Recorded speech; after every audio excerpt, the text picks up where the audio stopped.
मित्रांनो, एक खूप मोठा अपडेट आलाय खास जिओ युजरसाठी बघा. आता काय झालंय, जर तुम्ही जिओच्या ऑफलाईन स्टोअरमध्ये जाऊन रिचार्ज केला, तर तुम्हाला काही वेगळे प्लॅन, स्वस्त प्लॅन मिळतात बघा. पण हेच प्लॅन तुम्ही ऑनलाईन ॲप, वेबसाईटवर शोधायला गेलात तर दिसतच नाहीत बघा. तर यावर ट्रायनी काय केलं, एक मोठा ॲक्शन घेतलाय. त्यांनी जिओला स्पष्ट सांगितलंय, की ऑफलाईन आणि ऑनलाईन दोन्ही कडे जे आहे सेम प्लॅन प्लॅन जे आहेत उपलब्ध असले पाहिजेत. इतकंच नाही तर ट्रायने जिओला डेडलाईन पण दिलेली आहे बघा.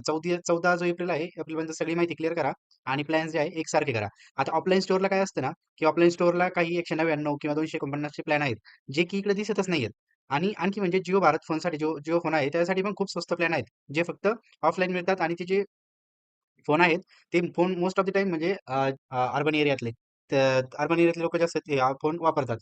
जर जिओने हे छोटे आणि स्वस्त प्लॅन काढून टाकले, तर गावाकडच्या आणि ऑफलाईन रिचार्ज करणाऱ्या लोकांसाठी मोठी समस्या होऊ शकते बघा. म्हणून आता हे बघायचंय, की जिओ कंपनी काय करते बघा. जिओ याच्यावरती काय निर्णय घेते. तर तुम्ही कमेंटमध्ये जरूर सांगा, तुम्ही कोणता रिचार्ज करताय? म्हणजे ऑनलाईन पद्धतीने करताय, की ऑफलाईन स्टोअरमध्ये जाऊन करताय? कमेंटमध्ये नक्की सांगा. आणि तुम्हाला या विषयावरती काय वाटतंय हेही कमेंटमध्ये जरूर सांगा. व्हिडिओ जर चांगला वाटला असेल, तर मग सबस्क्राईब पण करू शकता. धन्यवाद.